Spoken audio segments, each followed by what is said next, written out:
let's look at this another way. I'm going to totally ignore your question and suggest something entirely better. Forget about you're going too deep in the weeds. All you need to do... Hold on, as you can tell, this is a different style of Q&A here today. Hey, what's up, y'all? This is William, the Permaculture Consultant, and as you can see, I am not in Texas. I'm actually at my parents' farm, their homestead, Perma Pastures Farm. Now, most of you guys have come from Perma Pastures Farm, so this is a familiar location. And if you haven't come from Perma Pastures Farm, then get ready to check it out. They're going to help me with today's Permaculture Q&A number 20. So Dad, right here, is actually going to join me on this permaculture Q&A, and he's going to help answer some of these questions. Now, he's not this short, where he's just, we're standing on a slope where we actually have terrain and stuff like that here in the mountains. So, oh, Dad, you want to introduce yourself and what you got going on here soon? Yeah, I'm Billy, and then coming up here real soon in August, 29th through the 31st. 30th just happens to be my birthday. We're going to have Homesteaders United Jamboree, and that's going to be near where we are. It's not going to be here directly, but it's going to be in Fletcher, North Carolina at a blueberry orchard. Basically all the meals, we got chefs coming out there. We're going to kill an entire ecosystem and we're going to eat it in a nutshell, and you're going to learn so much. When you walk away from this thing, the idea is that you are equipped to know how to handle any animal and put it in the freezer, and also how to make some ballin' compost and make that happen too. All the information will be linked down below. Let's get into question number 1. Alrighty, so question number 1 is from H. Sinclair. Hey William, can you comment on the 2-ingredient compost versus the 3-ingredient compost, in your experience as to how much more effective or not the 3-ingredient compost is?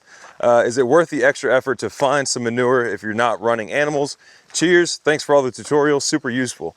All right, so we're actually walking over to Mom and Dad's composting making facility, and we're gonna have Dad answer the question for you. So what are your thoughts, Dad? Well, these are multiple ingredients, and when it comes down to 2 ingredients as opposed to 3, you're always going to be in better shape the more diversity you can add to your pile. Look, the only place where DEI works on this planet really well is in a compost pile. So when you're worried about if it means I'm going to have to put manure from animals that have largely been wormed and are eating grazon and all these other things, I would rather do without it. Any day of the week, I would go with those 2 solid, clean ingredients before I ever worried about going with 15 or what's in these piles, probably in the neighborhood, before it's all said and done, maybe 20 different ingredients when it's all said and done. That's ideal, but you're still technically going to get to the same place if you can do 2. If you do have a clean source of manure, do you think it's worth the extra effort to actually go and get that manure? Absolutely, because every different microbe that you bring in there, we don't have the ability, and William has the same training I do, but we don't have the ability to tell you all the different genus and species of every single microbe in there. But what we do know, and this is proven scientifically, and even when we look at it under the microscope, is that the more and more and more diversity we can bring in there, the better it's always going to be. So this one is from Andrew Spear. Hi William, are there any advantages to using old tree leaves as a primary source of browns for my compost? I normally in the past have just used wood chips as my main carbon source and chicken manure from the coop. Thanks. So Dad actually has a whole bunch of bags full of leaves right here. You think it's a good carbon source? Oh yeah, it's fantastic. It once again adds to that diversity that you really, really want.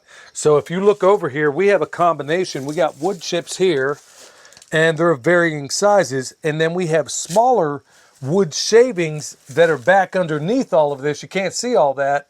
And then of course on top, we got these leaves that we've been hoarding since last year. Once again, it goes right back to that diversity, and also the wood chips are going to help add air into that pile. It's going to add a little bit of something of an aggregate in there to create more air to get into that pile. So all of the above is best. I mean, if all you have is wood chips, the good thing about wood chips is that, and the good thing about leaves is that through the pump system of a tree, there's a high likelihood that they're going to always be clean, when that's not always going to be the case with things like straw, which I have over here in another pile altogether.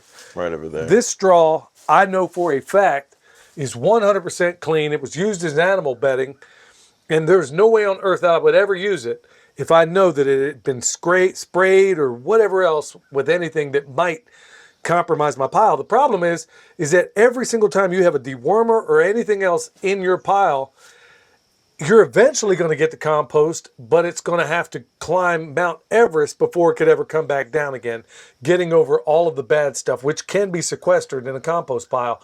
But why even deal with it in the first place? I'd rather just start with clean ingredients. So if you couldn't, let's say you're in in a position where you just really can't get enough clean ingredients to make a full compost pile, would you risk using slightly dirty ingredients and taking that longer process, that longer decomposition time? That's a personal, the thing is, I wouldn't personally. Yeah. I don't have a problem with anybody that would, because you can easily turn awful compost into good compost just by taking what I have here and making an extract or something out of it and doing it there. I just don't want to set myself any further behind. And knowing that everything's going to get done in that pile eventually, I just know the extra time it's going to take before I would actually trust it. So I'm going to do everything I can to try to stick to clean ingredients. Alrighty, so this one is from Kevin Frazier. Our food forest got hit really bad with what looks like to be fire blight on half of my daggum trees. Any guidance on treatment? This is our first year for fruit sets and they have all dropped. My mission is now to save the trees for another chance to produce next year. Thoughts? Kevin, my advice to you is to start drinking heavily. No, I'm kidding. No, when it comes to fire blight, man, there's really, once it takes root, man, it's usually a death sentence for a lot of trees out there. Although I'm not sure I'd necessarily buy that. I know we had it down the hill on one of them, and then I don't know how, it was no intervention on our part, but it seemed to go away all on its own. I don't even know the reasons why. Did you not spray it with milk? I thought you had sprayed those with raw or the organic milk. It could have been the milk and it could have been a delayed reaction, but I can't say for sure that that was it. But your better solution is, and I know this sucks because it's always going to be having to spend more money, but maybe deal with things that are going to be less receptive to fire blight. William came up with an idea a while back, and he thought that maybe the milk or even the compost extract or the compost teas might be able to take up those sites on those trees before anything from the fire blight could. Now, it has yet to be tested, but I tend to think that it may be solid. But in a case like this, like you got this Bell of Georgia peach over here. I mean, these peaches are absolutely, positively fantastic. Now, can you grow them where you are? I don't know. But the point being is that these are not susceptible to some of the other problems that other trees might be. Like, take this one, for example, perfectly fleshy, beautiful. Well, it ain't beautiful, but let's see how it tastes. Dripping. You see that? Dang. So while we're here, we can actually answer another question. This is from Graham's Garden. Any suggestions to deter Japanese beetles from eating my grapes, elderberries, raspberries, and sunflowers? Every summer I pick them off and drown them in soapy water, but that takes hours every day for a month and a half. Wish there was a way to be proactive instead of reactive. Yeah, when it comes to something like Japanese beetles and all the rest, I'm going to always go back to Masanobu Fukuoka, One Straw Revolution. Japanese genius that was permaculture before permaculture became cool. There's a peach over there that every single year that we've been here has been an absolute disaster. We might get 2 peaches off of it, but it's the best peach you've ever had in your life. Now, what we discovered, and it didn't need discovering, is that as long as we go back to the soil, the only reason things are even able to take root anytime, I'm hitting cardboard, I just put this mulch ring down, but we find out that the only reason anything is ever able to take root is not necessarily the genetics of the tree. It comes down to what that tree has available to it in the soil. So a shorter answer would be fix your soil, and that is going to be the long-term solution. Instead of looking for sprays, tonics, whatever the case you put out there, we're finding out the better we make the soil, the less susceptible we are to problems. Now, this one is from Christopher Chubb. Because soil fungi are so important, would it help to drop store-bought mushrooms in the ground when planting trees? Problem with the store-bought mushrooms, you don't know where they came from, and you're also going to have the issue when it comes to, well, you don't know what was sprayed on them, but also the mushroom is the fruiting body of what you really want, which is the mycelium. So if I see mycelium down in there that looks like veins in your arm, like this or something like that, we almost know without a doubt, without question, that it's going to be good. The problem with those store-bought things is that they're never, I don't care how organic they say they are, it's only the fruiting body. It's not going to give you what you need. So what your better solution is go to your local farmer's market or to your local, a lot of people are into growing mushrooms these days. I take the spent mushroom blocks. You could put them directly on there. I wouldn't put them directly on top. I would lift up some of this stuff and put some mushroom blocks, break them apart and put them down in there, some of the special of the mushroom spawn.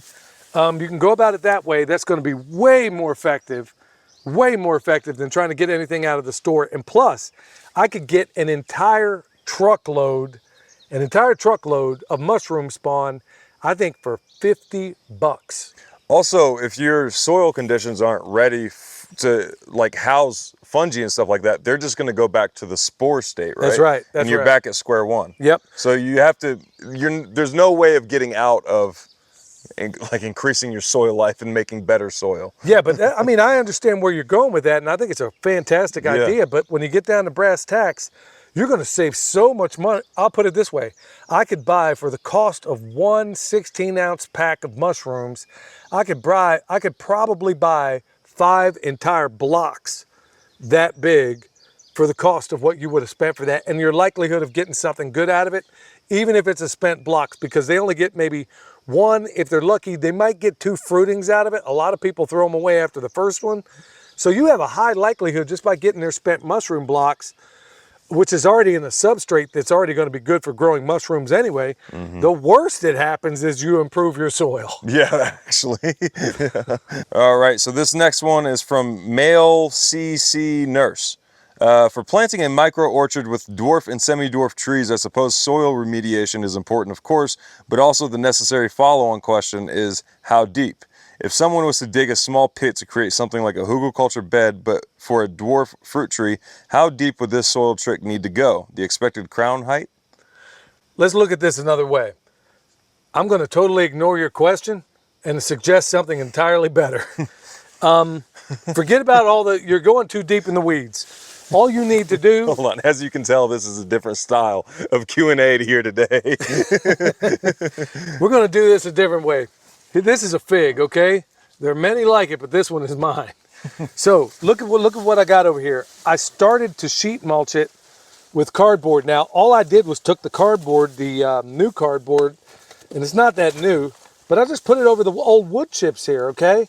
I had some cardboard I needed to get rid of, but here's what's going to happen. Let nature do all the work for you. I'm going to take this comfrey, just like I'm about to demonstrate right now.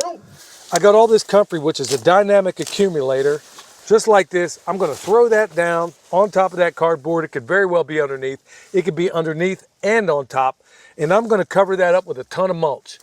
Now, at this point, all the soil transfer and all the wonderful things that are going to happen are going to be done by my allies. And that's the whole soil food web, the bacteria, the fungi, the protozoa, nematodes, and then your top predator is definitely the worm. Those are all the ones that are going to do all that work, transforming this cardboard, this wood, this comfrey, all of this stuff into soil. Don't think too heavily about it. Just put that tree in the ground. Yeah, it helps, I mean, if it's great soil, but if it's not, there wasn't a tree that we planted 5 years ago that was in good soil. Right. We made it good soil. It was awful at first. We put it in the ground. We did all the things on top, and we let our allies do all of our work for us. So you're saying it's a better option to build the soil going up as opposed to digging down, filling it in with wood, and then building soil that way. I can give you 10,000 examples, and Stefan Subkowiak being one of them, is that you screw up the capillarity and everything else of your soil every time you go down there doing that. Let your allies do it for you. Nature knows better than me, than you, than anybody else out there. Put everything on top because that's how nature does it. Yeah. And then the nature will find a way of breaking that stuff down and giving it exactly what it needs. Now, for the first several years, if your soil's not great, you're going to have to stay on top of it. That's the only downside. But this is so much easier than trying to dig a big hole, screwing up the capillarity, putting in what you think are amendments. Don't do that. Nature puts everything on top, so that's why you should do it. Are you a good boy? Huh? Are you a good puppy? Now this one is from the Trucker's Kitchen. I've been using one beer that has been left open overnight to flatten to jumpstart my new compost bed for years. When I've mentioned this to a master gardener, they responded that my compost would be unhealthy and spoil. I always understand that with flat beer would have sugars, enzymes that would benefit bacteria. Guess what I'm asking is if this is true, that the beer makes the compost unhealthy. Thanks for all the information and demonstrations you do on your channel. So what do you think about putting beer in your compost? You know, you're focusing on the bacteria, but that's usually not your problem in a compost pile. It's your fungi. We can test this stuff, and he could vouch for it. We've tested everything out there that you can imagine. Bacteria is almost never a problem. Bacteria is the one that shows up first. Yes, bacteria is never really the problem. It's the fungi.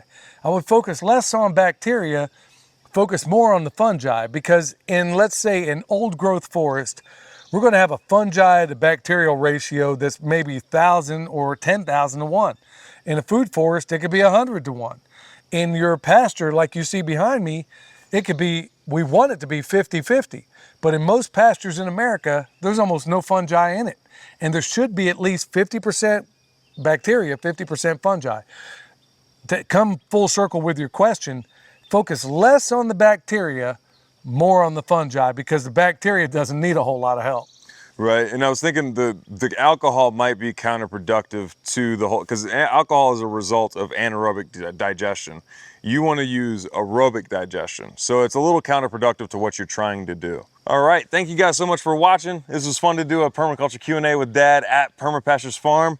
The Homestead Festival is October 29th, right? No, it's going to be August 29th through August the 31st. 29th. Yep. Yep. All that will be linked down below. Remember, if you need a permaculture Q&A answered for yourself, then leave it down below in the questions, in the comments with the hashtag permaculture Q&A at the beginning of it. Thank you guys so much for watching, and until next time, we'll see you. Proud of you, son. Thanks.